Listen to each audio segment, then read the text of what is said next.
Bom, agora a nossa conversa é com o professor Márcio Luiz Módulo, diretor-geral do campus Cascavel do Instituto Federal do Paraná. E nesta quarta-feira, uma boa notícia, a inauguração do refeitório estudantil. E vamos falar sobre outros assuntos também. Professor, obrigado pela presença. E hoje foi um dia importante, mais um dia importante para o Instituto Federal do Paraná, aqui em Exatamente. Cascavel. Muito obrigado pelo convite. É uma honra estar aqui. O Jornal Paraná e sempre fui um leitor assíduo, né? Sou ainda. E hoje, realmente, hoje tudo também foi um dia muito importante que nós tivemos a inauguração do refeitório. Um espaço dedicado à alimentação, à permanência, ao êxito dos nossos estudantes. Como que é esse refeitório? Descreve um pouquinho para o Rapaz, pessoal que um nos refeitório, acompanha. são 370 metros quadrados, um espaço para sentar concomitante de cerca de 200 estudantes, espaço de cozinha, de lavagem, de guarda, despensa, uma área de lazer na frente com banquinhos assim para os alunos sentarem, descansarem. É um espaço, igual a gente brinca lá, é além de onde a gente vai comer, né? Onde a gente vai descansar, onde a gente vai dar risada, vai brincar, vai descontrair para depois voltar toda a rotina novamente, que a rotina de estudo lá é o dia todo, né? Então, eles ficam ali das 7h30 da manhã até as 17h10. E são quantos alunos, professor? Hoje o Instituto como um todo está com cerca de 900 estudantes. Né? Já é um número impactante, digamos assim, né? São 900. Temos a perspectiva de chegar aí no futuro a 1.200, 1.400 estudantes. Mas hoje, entre período de manhã, tarde e noite, cerca de 900 alunos passam pelo campus. E está com quantos anos o campus funcionando em Cascavel? Porque eu lembro que quando surgiu, ele até funcionava, acho que numa escola do município, não era? Isso, ele funcionava numa escola lá na região norte, né? E ela acabou crescendo. Hoje o campus, com documento formal, tem 12 anos, vai fazer 12 anos agora. Então ainda é uma instituição nova, né? Nem debutamos, digamos, ainda. Foi feito 10 anos há pouco tempo. A gente é novo, mas a cidade cresceu muito e o campus cresceu junto com a cidade. E a importância também de ir para lá, né? Valorizando aquela região, contribuindo para o desenvolvimento ali da região norte. Isso, exatamente.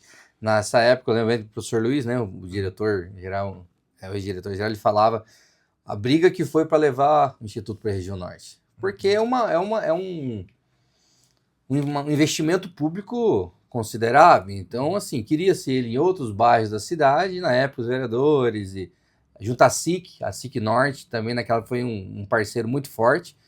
E o professor Luiz, né, conta que assim, foi levado para primeiro era 10 mil metros, depois 20 mil metros, e hoje a cidade e o bairro cresceu em volta do Instituto. São 62 mil metros quadrados de área, onde é o Florais do Paraná, né? É um bairro novo também que está crescendo. E aquela cidade hoje, aquela região hoje é uma cidade, hoje é maior que Moarama, por exemplo. Está com 170, 180 mil moradores. É um orgulho para a região norte, né? É um orgulho para a região norte. E os cursos? Vamos falar um pouquinho dos cursos também, que a cada ano me parece que tem aumentado. Nós temos lá hoje, Roberto, os cursos técnicos integrados no ensino médio. São curso técnico. O pessoal confundiu, antigamente chamava de Cefet, as escolas técnicas, né? As escolas técnicas, elas deixaram de existir e viraram Universidades Tecnológicas Federais, as UTF-PR, que o campus Cascavel não tem, mas nós temos uma em Toledo, próximo aqui. E aí ficou essa lacuna. Então, lá em 2018, o governo fez a lei que criou os institutos federais. Então, são as escolas técnicas federais. Tem Medianeira também próximo aqui, né? Que era o TF. Então, ali nós temos os cursos muito importantes para a nossa região, que é o curso técnico em informática, que não precisa nem falar muito, ele por si só já se valoriza. O curso técnico em química, por incrível que pareça, às vezes não se ouve, mas a nossa região é uma região na área de química forte, né? Não precisa ir para Curitiba, por exemplo. E o curso técnico em edificações, onde o técnico consegue assinar qualquer obra até 80 metros quadrados. Desde o estrutural, do hidrossanitário, do arquitetônico. E são alunos de 17 anos, tá? De 15 a 17 anos. Eles saem bem formados, orçamentistas. Então, assim, são esses 3 cursos técnicos integrados. O que é integrado? Ele faz o ensino médio junto com o curso técnico. Ao invés de fazer um ensino médio normal, comum, ele sai lá também com um diploma de um curso técnico, né? E aí nós temos os cursos superiores, esses são noturnos, as faculdades, né, digamos assim, faculdade, curso de gestão ambiental, é um curso também bastante importante pelo todo o impacto que a gente está sofrendo. O curso de desenvolvimento de sistema, que hoje também é o curso mais procurado da instituição, pela questão de TI, e o curso de química, licenciatura em química. Então esses 6 cursos são regulares. E aí temos também curso de pós-graduação, né, tecnologia, análise e desenvolvimento, o curso de Sociedade, Cultura e Educação. Além disso, a gente tem cursos também em EAD. Então, segurança do trabalho, técnico de meio ambiente. Acabamos de ofertar agora, José Alberto, um curso muito bacana de cuidador de idosos. Interessante. Interessante. E tivemos um número considerável de inscritos. Então, assim, uma concorrência bacana. Um curso muito importante. Temos um cursinho popular lá, também, para a região norte. Os nossos alunos, eles ganham recurso para estudar com a gente. Eles ganham R$200, um recurso para fazer o pré-vestibular. Nós temos cursos mais curtos, e aí são cursos voláteis, né? Mas esses 6, 7 cursos, eles são fixos, eles têm... Inclusive, está com o processo seletivo aberto para a entrada no ano de 2027. Então, tem os cursos técnicos, cursos de graduação e também pós-graduação. E os de formação. E os de formação. Isso. E não tem custo ou para alguns cursos? No Instituto não se paga nada, mas nem da época da nada. Então, nós temos os cursos de formação, que são cursos mais rápidos, 160 horas, normalmente um semestre, esse de idoso, por exemplo. Ou o curso de formação, nós tivemos há pouco tempo também o curso de português e cultura para mulheres estrangeiras. É um curso muito bacana, mulher de vulnerabilidade social. Mas, independentemente do curso, não se paga nada. Né? O Instituto é uma educação pública, totalmente pública, gratuita e de qualidade. E é direcionada a uma classe social, por exemplo, para a classe menos favorecida, digamos assim? Sim. Tem esses critérios? Sim. O Instituto, quando foi criado, ele foi direcionado exatamente para a população mais carente, para a população mais vulnerável. Então, hoje, 75% das nossas vagas, em média, são para pessoas de renda até um salário mínimo per capita. Até 1.600, alguma coisinha. Então, são em 2 moradores, 2 salários.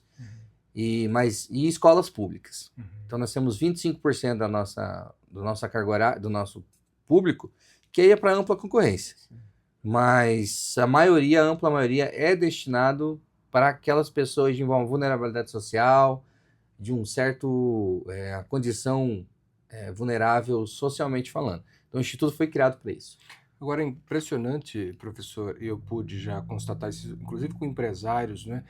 A gente tem ali, e o senhor vai confirmar isso, pessoas que saem para o mercado de trabalho extremamente capacitadas, qualificadas, não é?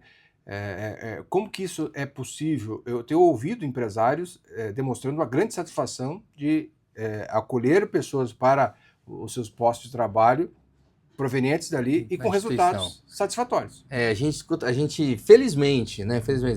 Os empresários, professor, precisa de indicação. Por quê? Porque eles saem formados tecnicamente e humanamente. Então, eles são colocados para empreender, eles têm a questão da liderança, da resiliência, né, do ouvir um não, um sim, o saber lidar com as dificuldades, o que para o mercado de trabalho isso é um fator muito importante. Então, eles entram lá com muitos aí com 14, 15 anos e aprendem dentro da instituição. Às vezes, levam um não, né, levam uma reprovação, mas crescem, eles evoluem. Então, eles saem bem formados, tanto humanamente quanto tecnicamente. Isso tanto no médio quanto no superior. Então, assim, é comum, e isso me agradece, me deixa feliz, não só a mim, mas a todos os servidores, que é um grupo, né? Que o pessoal, quando sai com o diploma, eles falam, não, eu quero. Ou eu preciso de um, preciso de 2.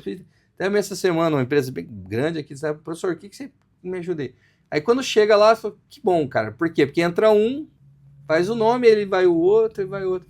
Hoje eu posso dizer com quase plena certeza, Roberto, que todos os nossos egressos, caso queiram trabalhar na área, em das empresas, ou montarem ali, eles têm um mercado para isso. E eles sabem disso. E além desse modelo de ensino, a gente pode também especificar aqui a qualificação dos professores, o comprometimento dos professores.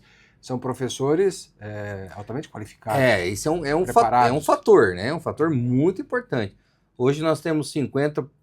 Hoje nosso corpo docente em torno de 50, varia um pouco mais, mas hoje nós temos 100% dos nossos professores mestres e doutores. Olha só. Uns 80%, por exemplo, 75% a 80% são doutores. Esses ministrando aulas para cursos técnicos. Para cursos técnicos. Porque quando se imagina com essa titulação, a gente olha mais para cima, para superior, para o mestrado, para o doutorado, né? Então isso assusta um pouco até os pais. Quando eles chegam lá, vem aquele receio. Mas assim, e os nossos servidores técnicos administrativos, que compõem o corpo da história, também, todo mundo graduado, mestres, alguns doutores. Então isso dá uma capacitação enorme. E uma coisa muito importante que a gente tem lá é que os professores do Instituto só trabalham no Instituto. Então, eles são dedicação exclusiva. São exclusivos? São exclusivos nossos. Isso parece ser pouco, mas não é. Ele sabe o nome do aluno, ele sabe o problema que ele tem, ele sabe às vezes onde ele mora. E são bem remunerados para poder permanecerem ali, você tem, digamos assim. Isso. Quando ele tem a dedicação exclusiva, ele recebe um valor a mais para ter a dedicação exclusiva, né? Se não me falha, mais é 55% de aumento no salário. Olha, então, assim, ele recebe um recurso para isso. Automaticamente, ele tem uma carga horária menor, média de 14, 16 horas aí para trabalhar no campus. Mas assim, ele está ali, então ele tem projeto de pesquisa, ele tem projeto de música, tem projeto de teatro, ele tem robótica, ele tem inglês, ele tem futsal, ele tem vôlei, ele escolhe o estudante. Quem faz isso? Os docentes. Então cada docente, cada técnico tem o seu perfil, tipo, eu sou da área de química, aí tem o pessoal da música, que gosta, então eles ensinam música também, fora do que eles já têm, né? Então, a qualificação, sim, é um efeito muito importante nessa qualificação para os estudantes. Daquele impacto, né? Não, professor, doutor. Tudo bem, é um título e a qualificação que os nossos docentes têm é comparado, se não maior, que muitas universidades particulares e públicas que nós temos por aqui. É isso, talvez também, claro, justifica os resultados, né? Sim, com certeza, né? Nós temos algumas, a gente sabe lá, Roberto, professor, o fato dele ser dedicação exclusiva é muito importante. Porque isso dá uma certa, uma calmaria, digamos assim. O foco fica ali, não dispersa, né? Isso, ele sabe qual o aluno. Né? Se tiver lá 2, 3, uma faculdade particular, ou de repente uma ou outra. Isso. Ele destoa um pouquinho. E tem reunião lá, tem reunião aqui, tem outro evento lá, um evento aqui, ele acaba meio que se distribuindo. Então, isso acontece. Lá não. Né? Isso realmente no Instituto não acontece. E o professor tem autonomia, tá? O professor tem autonomia. O que, para mim, é um evento primordial na qualificação.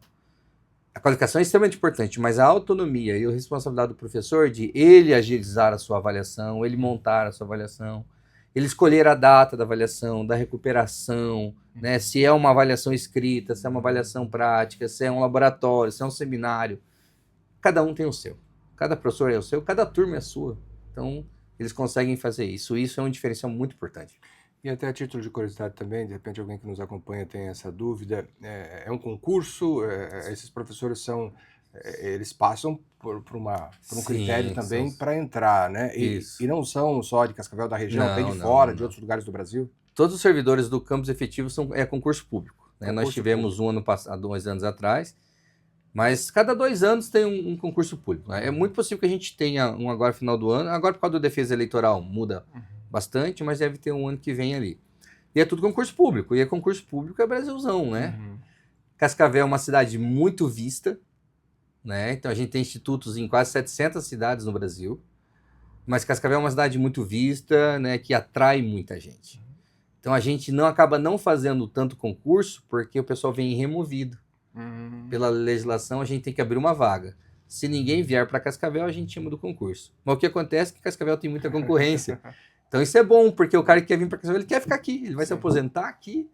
E eu estou para dizer que uns 60%, 70% dos servidores talvez sejam da nossa região mesmo. Passaram um concurso em outros lugares e vieram morar em Cascavel. Isso acontece também com Curitiba, Foz, Londrina, né?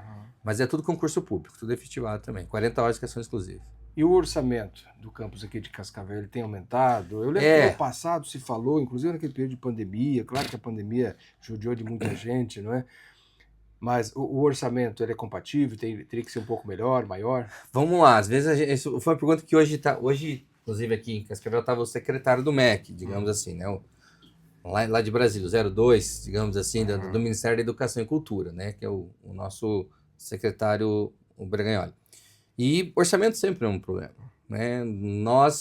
Só para você ter uma ideia, hoje, isso é um dado público, o orçamento do Instituto Paraná como um todo, para um ano, é cerca de R$1,5 milhão. Então, assim, eu tenho que manter todo o campus com tudo que você possa imaginar, tirando a folha, né? Você paga luz, água, telefone, mas só de segurança, por exemplo. A gente tem vigilância armada 24 horas por dia. Mas peraí, R$1,5 milhão por ano.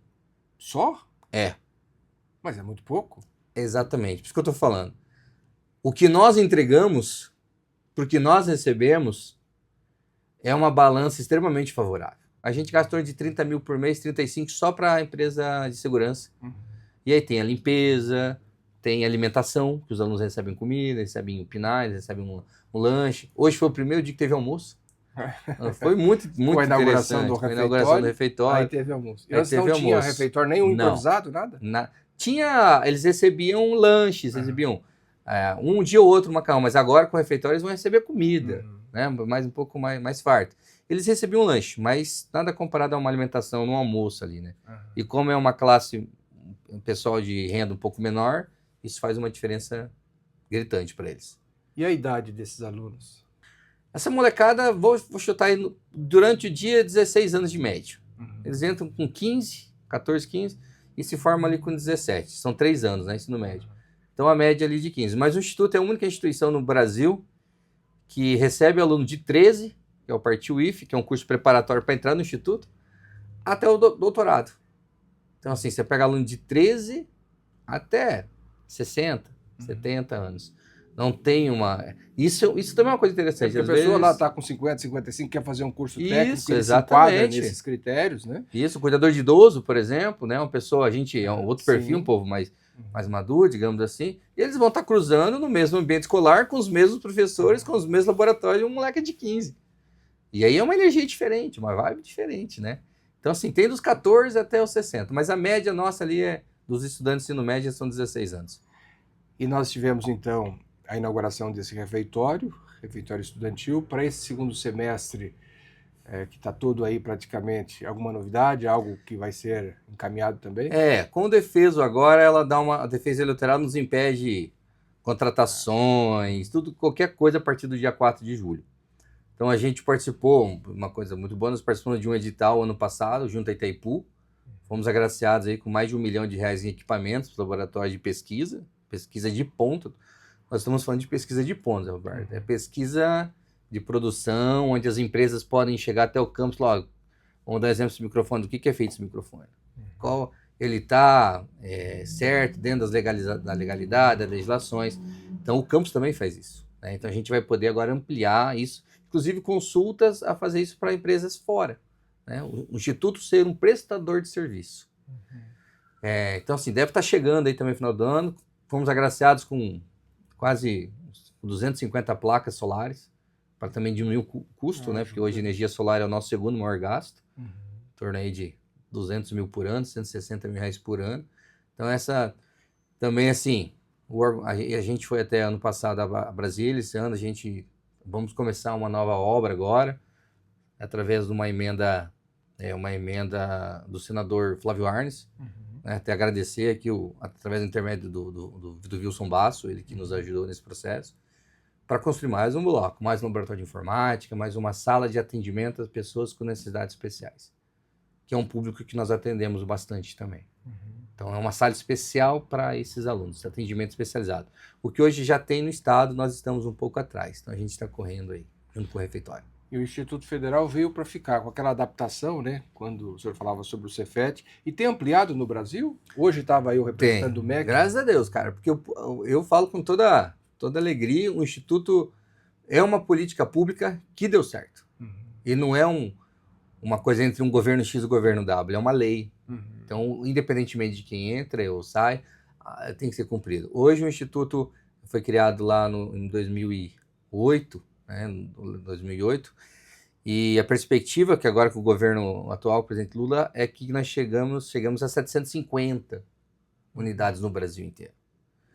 Só para você ter uma ideia, Roberto, se a educação fosse feito só via institutos, o Brasil teria em torno, mais ou menos, estaria no 11º melhor educação do mundo, levando em consideração apenas os números dos institutos federais, perdidos nesse Brasilzão. E Cascavel é uma cidade grande, então assim nós temos, mas ele também está enraizado, está capilarizado em cidades menores. Quedas, Capanema, Goiôerê, isso é importante, porque essas pessoas elas teriam que sair para esses polos. Foi o que eu fiz há um tempo atrás. Então hoje está sendo um processo inverso.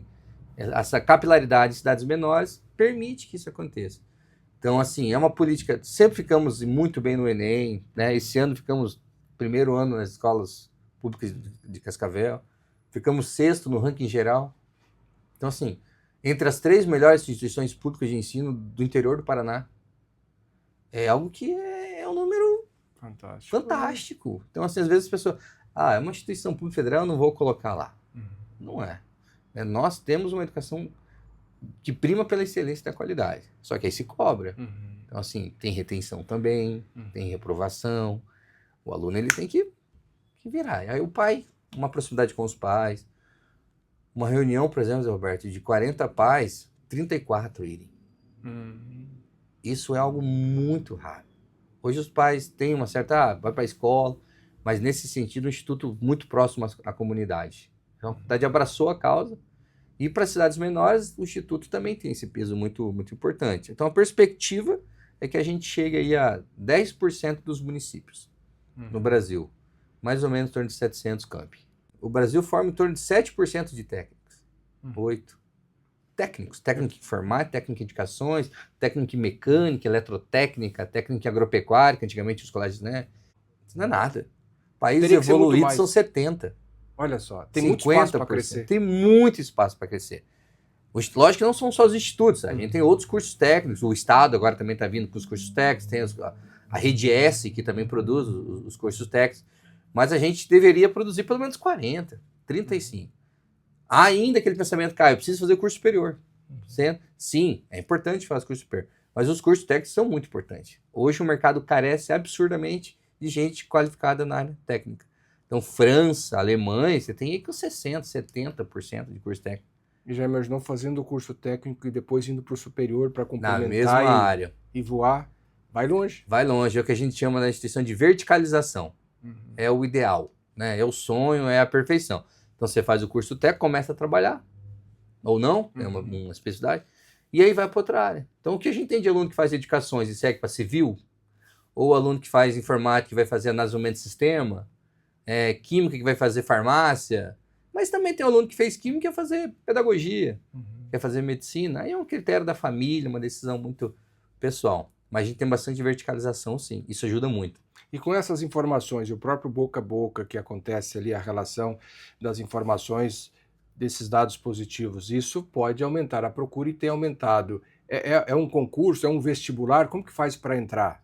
Isso, o Instituto, como eu tô falando, nós somos ainda novos, né? A pessoa ainda passa na frente e às vezes, o que é isso aqui? Às vezes a gente tem que pagar, a gente recebe ligação, vocês fazem RG?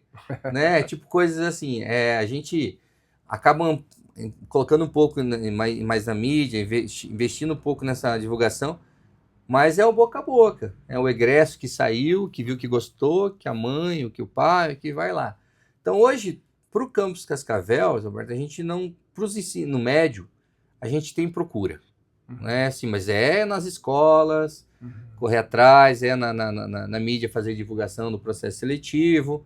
Não chega a ter aquela procura que teria que fazer uma seleção para poder entrar? Para o ensino médio é histórico escolar, é análise histórico escolar. Então você analisa o português e a matemática do 7º e 8º ano desses alunos, faz uma média e os 40 primeiros entram. Tá, entendi. Então é feita uma busca, né? A pessoa não pode lá aleatoriamente dizer eu quero estudar e levar lá, eu já terminei isso, terminei aquilo. Não é assim. Não. É bom detalhar isso. Para o ensino médio a procura é maior, porque a lei obriga que o aluno tenha matriculado numa instituição de ensino. Então, e os pais acabam procurando estudo. E assim, a região norte é uma região muito populosa. Ali tem aqui 160, 162. Então, os pais passam, vê a qualidade do ensino pertinho de casa, cara, isso é um sonho. Então, assim, a gente tem uma procura, mas assim, é batalhado, é feito divulgação, a gente não acaba sendo sorteio. Ensino superior já é um pouco mais complicado. Então, assim, a área de TI também é uma área muito procurada. Então, assim, fecha sempre. Já o curso de licenciatura é o curso que forma professor. E hoje, ser professor está em escassez. Cada vez menos a gente está formando menos professores. Por N motivos. E aí também, isso é o quê? Não tem aluno entrando nas licenciaturas, que não vai ter aluno se formando aqui 4, 5 anos. O curso de gestão ambiental tem uma procura também, 2 anos ali, um curso rápido, né? 2 anos, mas também deu uma redação. É feita uma prova de redação, e aí também os 40 acabam entrando ali. E essa busca pelos alunos dentro desses critérios, esses alunos são de escolas ali do Floresta, de toda a cidade, de alguns municípios no entorno, como que é? É interessante, a gente faz esse georreferenciamento ali. cerca de 50%, 50% a 60% é da região norte. Então você pega a BR-467 para lá, a gente tem esse número aí, 50%, 60%. Do curso médio talvez um pouco mais. Mas a gente tem aluno do Santa Cruz, tem aluno da lá perto da Unioeste, do Universitário, a gente tem estudante de Céu Azul, de Capitão, de Braganey, de Corbélia, de Ibema, já vem aluno de Ramilândia, então assim, de Iguatu, tem aluno que vem para cá, o pai vem, acaba indo e voltando, Corbélia. Então os municípios ao redor também já nos passam alguns estudantes, Santa Teresa do Oeste, né, Lindoeste. Mas assim, você tem aluno que mora 5 minutos no instituto, que acorda e vai embora, e tem aluno que acorda, pega um ônibus 5 horas no Santa Cruz, pega Santa Cruz, oeste, oeste, sudoeste, sudoeste, nordeste, né? Nordeste e instituto. Então assim, você tem uma heterogeneidade. A gente que acorda muito cedo, acorda muito tarde, a gente vai para casa, por isso é importante o refeitório. Sim. Tem aluno que sai muito cedo de casa. Fica mais conosco do que com os pais. Mas isso chama-se educação integral. Educação integral é o futuro. Não tem muito que fugir disso. É o caminho. É o caminho. Estamos com o professor Márcio Luiz Módulo, diretor-geral do campus Cascavel, do Instituto Federal do Paraná. Professor, aliás, Módulo, né? Muita gente conhece o Padre Zico, o Dom Zico, né? É irmão, né? Para quem está nos acompanhando, de repente ficou olhando, viu ali uma certa semelhança e o sobrenome. Muita gente sabe, mas aqueles que eventualmente ficaram na dúvida, é irmão do... Foi o irmão... O caçula, digamos assim, o Dom Zico está em Curitiba. E até um fator... Acontece muito, né, Roberto? Até ontem aconteceu, foi numa situação que aconteceu, que foi lá e o homem preenchendo o documento, ele olhou o Márcio Luiz Módulo, olhou, você é irmão de... Eu falei, sim, mas aí aparece mesmo. Então é muito comum, às vezes você olha o termo, não é um sobrenome conhecido, né, por parte dele, então, mas nossa família é pequena em Cascavel e tal, tem poucos módulos, digamos assim. Mas sim, acontece bastante, isso me alegra bastante também. Ele me ajuda bastante, né? A gente tá sempre próximo, meus pais moram aqui, e o fato de morar perto da família também ajuda profissionalmente, né? A gente sabe que isso é importante. Dom Zico, que é uma pessoa, sem dúvida, extraordinária, muita gente faz gosta, falta aqui, né? Na cidade, viu? O pessoal sentiu a ida dele para Curitiba, sentiu, né? Alguns ainda chamam Padre Zico, não consegue nem falar diferente, mas é Dom Zico agora, Agora né? é Dom Zico. E ele também, Mano velho. Mano velho. Mano velho. Professor, é professor e doutor. Gostaria de ouvi-lo também sobre a educação no Brasil, num contexto geral, as universidades, não é? Claro que está focado lá no Instituto, mas tem uma visão de educação, né? O trabalho que é realizado pela Secretaria de Educação de Cascavel, pela Secretaria de Estado da Educação, né? Pelo Ministério da Educação. Como o senhor vê a educação hoje no Brasil? Maior. Bom, assim, Roberto, a educação no Brasil ela cresceu muito nos últimos anos, né? E, mais especificamente, exponencialmente, a partir dos anos...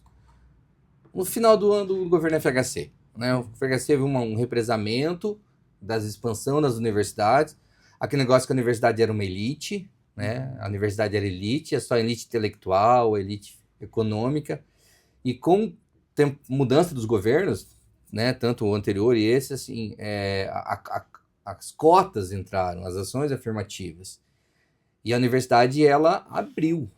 Então a universidade deixou de ser uma elite intelectual para todos. Então a abertura de novos campos, de novas universidades, isso de níveis cursos superiores, que eu falo, né? Então, assim, houve uma grande expansão das universidades. Nós vemos aqui próximo no governo do Paraná, a Unioeste, a UEM, a EPG, a Unicentro, a UEL, e o Paraná é referência nessas universidades. Outros estados não têm tantas universidades públicas como nós temos. E isso é um fator, é uma alavanca que faz o Paraná ser o que é. Né? Um Paraná um estado que produz, que cresce muito devido às suas universidades. Então, hoje tem universidade, nas maiores cidades, um monte de universidades. Isso é um fator propulsor. Não só Curitiba. Então, ela interiorizou. Então, hoje nós temos o Oeste Toledo, por exemplo. Toledo, Cascavel, Beltrão, Rondon. Isso é um fator muito importante que fez a área, a educação e o Brasil crescer, é importante. Municipalmente, Cascavel também é referência. A educação básica do município de Cascavel ela é muito bem vista. Realmente muito bem gerida, né, de jeito de antemão, é uma situação muito bem... A gente recebe servidor de todos os lugares do país. E quando eles vêm para Cascavel, eles falam, caramba, aqui tem uma educação pública e eu vou colocar meu filho. Eu vou no posto, tem remédio. Onde eu venho não tinha isso é absurdo. Olha, né? Então, às vezes a gente fala, mas não conhece a realidade de como é fora daqui. E a gente ali tem, rapaz, você tem lá do Acre a Porto Alegre, servidores do Brasil inteiro. Então eles falam como é diferente, como Cascavel é uma cidade muito, muito importante. Hoje nós temos uma situação um pouco mais complexa, né, que eu sinto que é um fator bem complicado, que é a questão da plataformização do ensino. Onde o professor ele chega, a aula já está preparada, ele não tem, lembra da autonomia do começo das nossas conversas. Então o professor ele não tem autonomia de preparar a sua aula, de preparar a sua avaliação. Isso não é bom. Não é bom mesmo, né? Então a gente vê que o Estado ele propõe essa plataformização. Isso é algo que deveria, no meu ponto de vista, ser um pouco repensado, porque tirar a autonomia do professor é complexo. Então, assim, às vezes a aprovação automática, sei que tem gente que não concorda muito com isso também. Assim, a aprovação automática é o meu número. Mas, não sei qual é a tua idade, mas lembra lá atrás, a gente sofria, mano, tinha que estudar, né? Era diferente. Retir era pouco? É bom reter? Não, não é bom reter. Mas em alguns casos não tem muito o que fazer. É um aprendizado para o aluno ficar, né? Mas esses números são números importantíssimos, são avaliadores, são índices de avaliação que o governo repassa recurso, recebe recurso através de índices. Nós recebemos através de índices também. Às vezes, quando o aluno é retido, o nosso índice cai financeiramente. Mas lá, quando o aluno está saindo, eu sei que ele está saindo bem formado. Então, assim, a educação no contexto geral, no Brasil é muito, né, diferente fora do país, né? Mas no Brasil, até o 5º ano é o município, até o 3º ano é o Estado e depois é o governo, a União. No Paraná, muda um pouco, porque o Estado também contribui com as universidades. E ali do 6º ao 3º ano, eu acho que a gente poderia ter um pouco mais de autonomia, o professor ter um pouco mais de autonomia. Tanto é que hoje ninguém quer ser professor. Hoje, não sei se tem 1% do povo que quer ser professor. Por questão de disciplina dos estudantes. Isso também é um fator importante. Salários também? Ou não, salário também é um fator muito importante. Claro que eu estava vendo, né? O piso hoje no magistério é 5.200. É um salário ainda para professor, cara. Ainda é assim, deveria ser melhor remunerado. Né? Alunos com salas com 45 alunos, isso também é um fator preocupante. E a questão da autonomia docente, né? Da disciplina em sala de aula, são questões que acabam ferindo e o professor fala, bom, eu também não quero entrar. Então, a questão de números, cumprir números, chegar a números, bater uma meta, educação não é meta. Educação não tem como, vendi tanto, coloquei tanto. Então, essa questão de numerar esse negócio, fazer esses dados, isso é uma coisa que está sendo ruim. Né? Não é uma coisa boa. Mas não chegam a ser maquiados, né? Alguns números são potencializados, talvez, para ajustar alguma coisa, mas não há uma forçação de barra muito maior. Acredito que não. Até mas porque não é legal. Mas assim, maquiar, eu não sei te dizer, porque estaria sendo ingênuo aqui, né? Falar isso. Mas que às vezes é forçado uma passagem de um aluno, não é. Né? Um aluno ele tem que ser aprovado. Né? Ou às vezes o aluno está com uma evasão, uma frequência e tal, entra, então acaba colocando, mas não a forçar, mas ele acaba sendo passado de ano em ano sem o conhecimento básico. É o que a gente chama de analfabeto funcional. Ele sabe ler, mas se ele pegar o Jornal Paraná aqui e ele não vai entender o que está escrito numa manchete completa. Ele vai entender, mas ele não vai tentar traduzir, interpretar, analisar de uma forma mais correta. Então ele vai sendo passado, e aí quando chega lá no ensino médio, a gente vê, às vezes, um português ruim, uma conta que não sabe ser feita, é o que a gente chama de analfabeto funcional. E 50% dos nossos estudantes hoje, nesses exames PISA, o PISA é um internacional, quando você compara com outros. Então a gente está abaixo. 70% dos alunos formados em matemática não entendem matemática. Eles sabem fazer conta. 3 mais 3, 4 mais 4, é altíssimo. Países de primeiro mundo, esse número está abaixo de 10%. Né? Mais ou menos o número, eu não tenho desses dados precisos. Então, talvez não questão de maquiar, mas o levar o aluno a se formar sem a devida capacidade técnica para isso.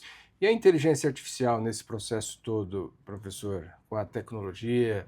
Hoje parece que tudo mais rápido, parece que a gente pensa menos, porque Até alguns dizem, não, mas isso não substitui o ser humano, tem um sentimento, tem uma série de outros fatores, dependendo da área, enfim, o negócio é bastante complexo, mas nos ajuda. Hoje a gente não consegue ficar mais Não distante, tem né? como, Porque né, cara? acelera, né? Encaminha algumas coisas. Veio para ficar e veio para ficar com força. Então vamos ter que nos adaptar, vamos ter que aprender com ela. Eu não uso a inteligência. Você está sendo deixado de lado. Acaba a gente usando no celular ou num texto, alguma coisa, fica muito mais fácil. Sim. Óbvio, fica mais fácil.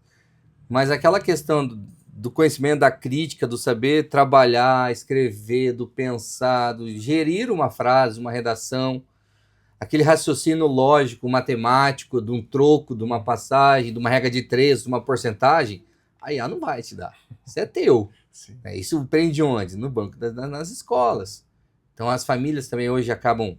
É tudo muito rápido, né, Gilberto? É muito rápido, não tem tanto tempo para a educação em casa, para os filhos, aí acabam chegando, vai para a escola, toma-te.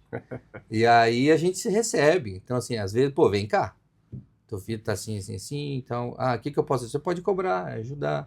Então, a inteligência artificial, ela é importante, mas ela não vai substituir a educação, principalmente lá nos pequenininhos. Alfabetização aí, ela não vai pegar na mãozinha, escrever o A discursivo ou o A, né, o numérico, o alfanumérico. Mas assim, não tem como fugir dela. Então é importante a tecnologia, sim. Mas os países mais Finlândia, a gente já está vendo um processo contrário. A desinformatização das escolas. Então, alunos cada vez com menos tempo de tela, alunos com cada vez menos computadores. Lá não tinha mais livros, era tudo né, iPad, tablet e tal. E eles viram que os números deles começaram a cair. Então, o que eles estão fazendo? Vamos voltar ao que era antes. Então, todo mundo tinha um computador? Não tem mais. Agora é papel, é livro, é exercício, é cabeça. Então, assim, tá tendo um processo também já de volta nessa questão. Mas a IA, propriamente dita, é uma ferramenta absurdamente importante, mas ela tem que saber lidar, senão ela complica a nossa situação também. E os alunos são espertos, né? Os alunos são espertos, eles usam para fazer relatório, trabalhos, avaliações. Então, assim, aquela avaliação escrita, sem consulta, aquele método que é um pouco mais arcaico, ele ainda funciona bem. Sim. Ele ainda funciona. É o equilíbrio. A gente tem que procurar o equilíbrio entre a tecnologia e o humano. Cada um tem o seu equilíbrio. Tem uns que são mais rápidos, uns que são mais devagar. A gente tem que sentar, escutar o que o aluno tem para dizer. E nem todo mundo também tem a base que trouxe de casa. Né? Tem gente que tem uma base, tem gente que tem menos. Então, a escola ela tem que homogeneizar isso aí. Tem que regularizar para poder formar todo mundo bem formado. E diante desses passos todos de evolução, é evidente que nós estamos evoluindo, né? Os números mostram. Claro que parece, né? A gente gostaria que houvesse uma agilidade maior nesse processo, falando-se de Brasil. Mas o senhor é otimista? O senhor acha que a educação nossa vai avançar, quem sabe, a passos mais largos nos próximos anos, nas próximas décadas? O otimismo é um termo um pouco pesado no sentido assim, enquanto não houver uma valorização especificamente do docente e da autonomia do docente, pode entrar tecnologia, pode entrar, se necessário for, que a gente vai ter só os números. Né? Então, assim, formação do professor é muito importante durante a graduação, o querer trabalhar na sala de aula, o respeito pelo professor, o respeito que os antigos têm quando ele fala, você é docente, né? Eles falam docente ainda, você é professor, não é o mesmo de hoje. Os alunos não têm esse respeito. O professor antigamente era uma autoridade. Era uma autoridade. Colocava o aluno para fora de sala de aula, vai para a sessão pedagógica, vamos dizer uma coisa, tinha aquele receio. Mas isso, de certa forma, tem um pouco de educação formal. Educação formal, não educação técnica, matemática, português, né? Educação formal que também a gente vem perdendo. Né? A gente acaba polarizando, tudo é polarizado. Mas, em si, a gente acaba, dos últimos anos para cá, os nossos números, eles não melhoraram muito. Eu estou falando de 20 anos, não estou falando desse governo ou do governo anterior, estou falando dos últimos anos aí, principalmente quando se fala o PISA. Então a gente está meio que estagnado ali. Lógico que a pandemia fez todo mundo cair. Né? O Brasil não tem a capacidade técnica para trabalhar com a pandemia, então a gente ainda está colhendo frutos daquilo. Isso vai mais um tempo. Mas assim, eu espero que principalmente novas resoluções já venham acontecendo, mudanças de documentos formais, uma certa obrigatoriedade de estágios presenciais, de aulas presenciais. Lembra da desinformatização, né? O pessoal indo mais para a escola, o pessoal indo mais para a universidade. aquele meio campo com o setor. Eu acredito que a gente vai colher bons frutos disso daqui a alguns anos, né? Mas talvez eu ainda espero que talvez a gente veja que daqui a alguns anos toda essa tecnologia dentro de sala de aula tem que ser trabalhada com mais parcimônia, mais calma, para a gente não colher frutos indesejáveis futuramente. E a educação formal é uma situação. A gente vive hoje uma educação formal, né, um pouco mais complexo, o povo é mais ansioso, é mais briguento, digamos assim. Toda essa é uma questão de escola também, né? Não só formal, educacional, métrica. Mas espero que melhore. Espero que melhore, porque a gente vem vivendo uma situação com os professores, muitos professores adoecidos, porque chega em sala de aula, não tem aquele respeito, né? Aquela situação. Isso acontece em todos os níveis, tá? Uma cobrança externa dos pais absurda, porque eu faço isso, eu faço aquilo, mas porque era assim. Tua época. Hoje a gente já mudou um pouco. E se a gente for distribuir as culpas, se é que dá para falar assim, né? O estudante, não é? Claro que às vezes ele é novo, não tem aquela... Mas vai da formação em casa também, do estímulo dos pais, né? Para querer ser alguém na vida, para se dedicar, aquela coisa toda, né? Que impulsionou muita gente que hoje tem aí uma função muito importante, altos salários, enfim. Os pais, né, às vezes não acompanham, os professores, eu já fazia menção, e também as nossas autoridades políticas, nossas lideranças, nossos gestores, né? Cada um tem um pouquinho de culpa, ou quem poderia potencializar mais isso? Os nossos governantes? Isso não é um motivo único, né? É uma questão muito mais ampla, digamos, a gente diz, o buraco é mais embaixo. Mas a questão da educação propriamente dita é uma série de setores, de fatores. Uma é a questão que eu vejo muito, é da questão do número. Eu tenho que ter esse número, essa meta. Eu tenho que atingir tantos por cento de aprovação, eu tenho que ter tantos por cento de frequência, E aí o que acontece? Os recursos vêm em cima disso.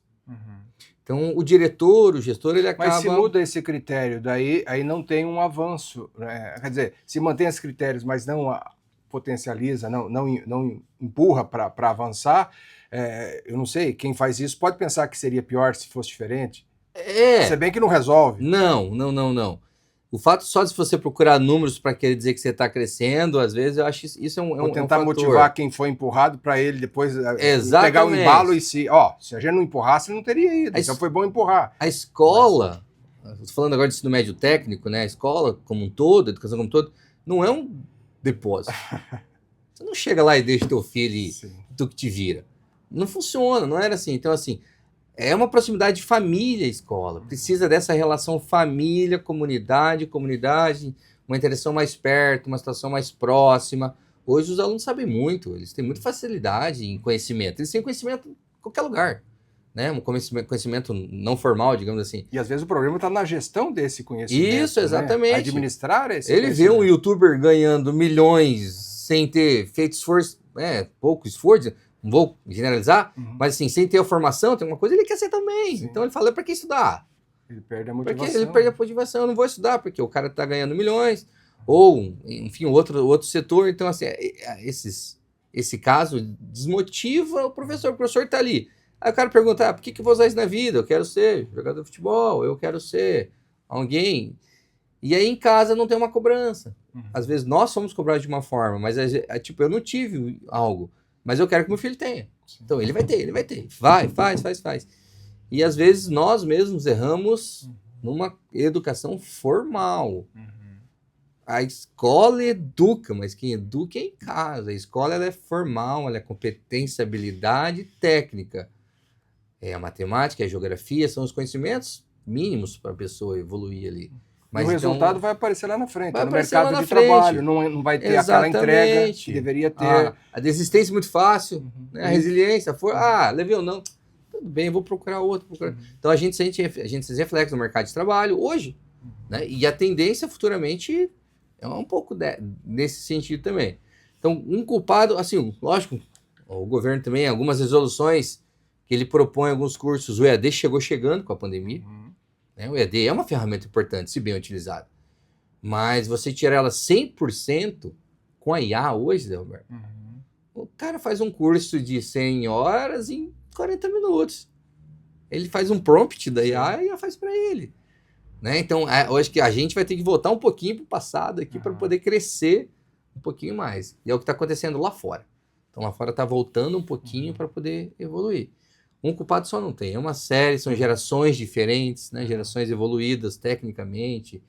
E às vezes também não costumam ouvir não muito bem. A gente sente muito isso. Lá no Instituto a gente sente muito isso. O aluno chega e nunca tira uma nota vermelha. Pô, professor, eu nunca tirei uma nota vermelha. Eu falei, tá. Tudo bem que você vai tirar. Você tirou. Você vai fazer o que agora? Vai chorar? Chora. Bora. Aí chega no psicólogo, o psicólogo fala, bora. Pedagogo, você vai ficar para, bora. Acorda. Claro.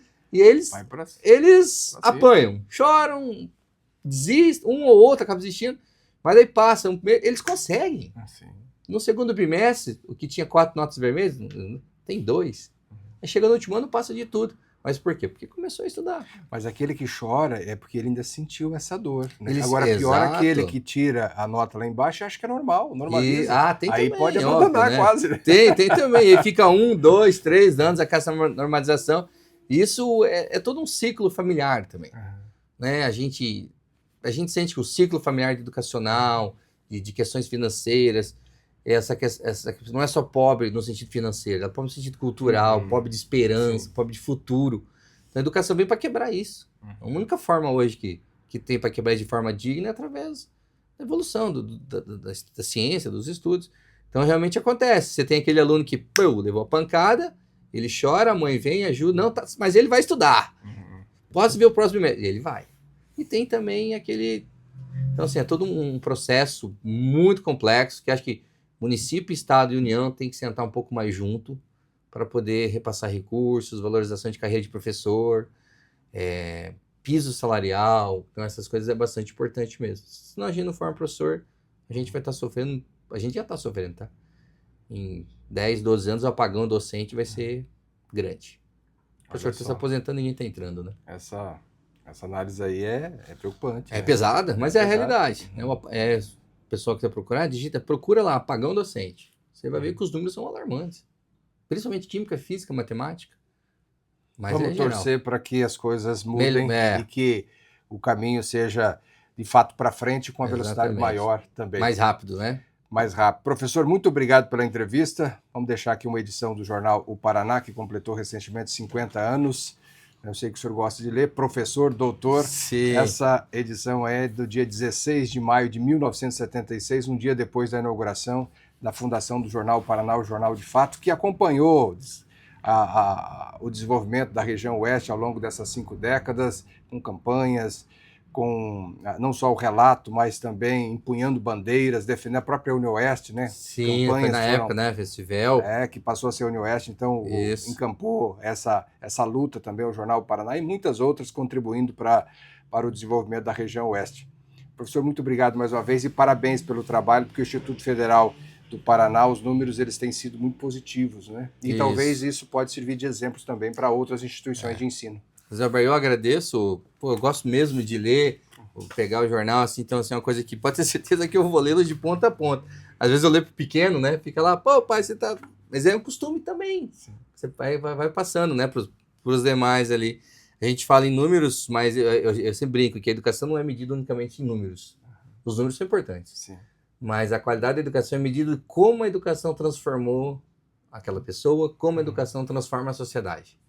Então, além de números, transformação social, transformação humana, transformação da pessoa. Então, números são importantes, mas é a transformação que vai transformar o outro e vai acontecer. Agradeço a oportunidade, e aquele negócio, o professor fala, né? Se deixar, vai longe aí, obrigado pelo presente, cara. Eu já tinha ouvido na rádio também e vou ler o meu piá também, a gente vai trabalhar junto em cima disso.